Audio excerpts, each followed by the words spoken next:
El día que comenzó efectivamente la Revolución Francesa, el abúlico Luis XVI escribió en su diario «Rien», nada. Quería decir que ese día no había conseguido cazar nada. Majaderos así, con este grado de inteligencia y perspicacia, son los que muchas veces rigen los países y tienen en sus manos los destinos de miles de prójimos y prójimas. Cuando un tiempo después le despertaron para informarle de que los franceses estaban cabreados y se dirigían hacia Versalles con ánimo de armar la Marimorena, el monarca, aún omnubilado por los encantos de Morfeo, exclamó «¡Pero eso es una revuelta!». Y es aquí donde viene la famosa frase que consta en todos los libros de hitos históricos y de cuchufletas. El despertador, el que le estaba despertando, pronunció por primera vez la palabra fatídica, que luego se popularizaría no poco. No, sire, es la revolución. Todo esto para que se ubiquen. ¿Ya? ¿Bien? Demos un pequeño salto en la historia.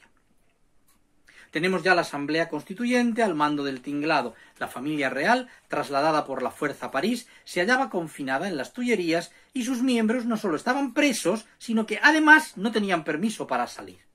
A Luis aquello le daba más o menos igual. Nunca había tenido demasiados deseos de reinar. A él lo que le gustaba era la cerrajería. Y como su esposa María Antonieta se la pegaba con todo bicho viviente, no hay ni que decir la cantidad de chistes alusivos que tuvo que escuchar en los que se hablaba de una cerradura, en la que se probaban muchas llaves para ver cuál encajaba mejor.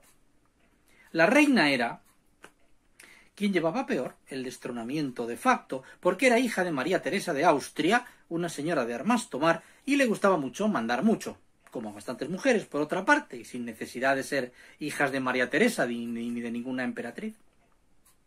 La pareja aguantó mecha durante meses, firmando los decretos de la Asamblea, aunque dejando caer a posta algunas gotas de tinta para manchar el documento y mostrar así su descontento con el gobierno revolucionario.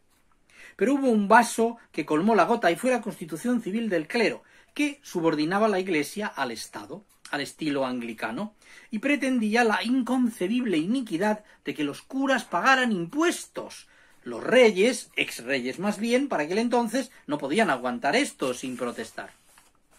Estamos hablando de 1791, el año en que se pusieron de moda los calzoncillos reversibles que constituían un enorme ahorro en la cuenta de la lavandera.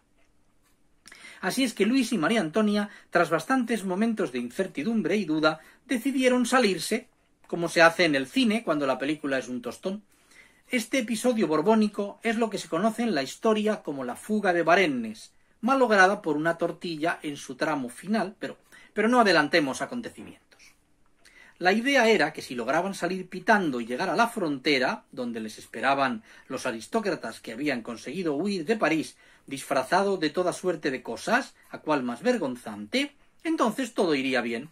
Una exhibición de fuerza monárquica, pagada por los austríacos, volvería a poner al pueblo de parte de su rey, y todos aquellos sans-culottes descamisados se irían por fin a hacer gárgaras. El rey quiso consultar su proyecto con Mirabeau, que siempre le daba buenos consejos y caramelos de limón, pero fue imposible hacerlo por varias razones. Una de ellas fue que Mirabeau había muerto un mes antes. Las otras realmente eran de menor peso. La escapada la organizaron dos amantes oficiales de María Antonieta, dos condes suecos que, según los libros que hemos consultado, se llamaban Axel de Fersen y Axen de Fersel, respectivamente, aunque nos entra la duda de si no habría aquí alguna errata, y no serían dos condes de nombres parecidos, sino solo uno y mal escrito. Axel, o Axen, en su deseo de ver cómo su amada María Antonieta se iba corriendo, no hemos pretendido hacer un chiste obsceno, ha salido solo, pagó de su propio bolsillo un carruaje y compró también disfraces para el rey, reina, delfina, hermana y criados imprescindibles, porque en aquella desesperada fuga, para salvar su vida y la de sus hijos, María Antonieta se llevó como acompañantes imprescindibles a dos camareras y a un peluquero por si tenía que retocarse alguna mecha por el camino. La idea era que fingieran burgueses que se iban de picnic. Luego, cuando se habla del guillotinamiento de los reyes, ¿o es guillotinación? Nos asalta la duda. No se recuerda que se debió principalmente al exceso de pompa de aquella huida. El carruaje tenía un tamaño desmesurado, rozando lo descomunal. Dentro de él cabía cómodamente toda la familia real y sus criados, con todos sus baúles y pertrechos, un montón de cestas con comida para un regimiento, algún que otro mueble, del que les daba mucha pereza desprenderse, y un clavicordio para no aburrirse por el camino. Esto despertó las sospechas de muchos. Vamos, que los fugitivos estuvieron en un tris de hacer pintar las armas reales y la flor de lis en la portezuela del vehículo. El 20 de junio, a la hora de los mosquitos, la familia real abandonó las Tullerías por la Puerta Verde. Seguro que todos ustedes saben a cuál nos referimos. Disfrazados de personas pobres que estrenaban traje ese día. Al salir, los escapantes pasaron por delante de las narices del marqués de Lafayette, quien, por hallarse distraído apretándose la hebilla de su zapato, no los reconoció, cosa que le proporcionó muchos disgustos ya para el resto de su vida. El rey había dejado una carta sobre su almohada. En ella se quejaba amargamente de que la revolución le había dado muy mal de comer y revocaba los decretos que había firmado mientras estuvo prisionero. También decía unas cosas sobre las madres respectivas de Danton y Robespierre que no son un lenguaje digno de un monarca bajo ninguna circunstancia y que no es elegante transcribir aquí. La tarde del 21 los huidores llegaron a Varennes-en-Argonne. La frontera estaba cerca. Bully, un general realista de confianza, estaba ya al caer con sus soldados para escoltar al rey a territorio seguro. Pero el caso es que, como suele pasar, los soldados realistas se retrasaron un tanto. En el interregno, los habitantes de aquel lugar, que ya se habían olido la tostada, se reunieron y rodearon la posada en la que la familia Capeto, los Borbones, se había detenido. Se le sugirió al rey que, en vez de hacer noche en aquel pueblo infecto, de donde no les iban a dejar salir, se marchara de allí pitando en medio de la caballería, que le protegería, para alcanzar el territorio austríaco que le garantizaba la libertad.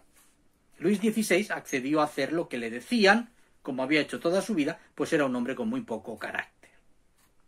Pero cuando ya se disponía a subirse de nuevo al carruaje y seguir por la noche su viaje, anda, sin pretenderlo en absoluto, nos ha salido un pareado. El monarca olió algo. En la habitación contigua a aquella en la que se hallaba se estaba cocinando una tortilla. Las reales papilas se estremecieron con aquel estímulo. Luis avanzó hacia la puerta y vio a la dueña de la posada atareada junto a su fogón. El monarca entonces se sentó y dijo que quería comerse una tortilla como aquella, de más de 6 huevos por lo menos, antes de ir a ningún sitio. Aquellos huevos, proporcionados por Nini, la gallina más ponedora de la casa y de todo Varennes, iban a cambiar para siempre la historia de Francia. Sí, porque en el tiempo que tardó el soberano en degustar aquel suculento plato, llegaron al lugar los perseguidores enviados por Montmolin, que era el mismo ministro de Asuntos Exteriores, por si alguien no lo sabía. Si nos entregamos ahora a la ucronía, ese pasatiempo consistente en imaginar qué hubiese pasado si no hubiese pasado lo que pasó, veríamos lo siguiente. Luis huye. Austria e Inglaterra invaden Francia y se quedan cada una con 1/3 de su territorio. Restauran en su trono a Luis, en el tercio que le queda de su país. Y esta mini Francia sigue siendo un reino hasta hoy. No hay declaración de los derechos humanos ni nada parecido. El mundo cambia sustancialmente. Todo eso no sucede porque un rey no puede quedarse sin cenar. El resto de la historia ya la conoce el lector. La familia real es apresada y conducida de nuevo hasta París en medio de burlas, insultos y ¡qué asco!, de escupitajos. Se juzga a Luis como traidor a Francia por haber querido huir de ella y se le corta la cabeza limpiamente. A María Antonieta también. Se proclama la República ya sin posibilidad de vuelta atrás. La historia de Francia avanza por otros derroteros.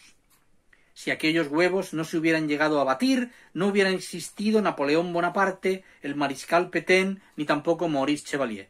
No sabemos si congratularnos o no de que Luis se comiera aquella tortilla.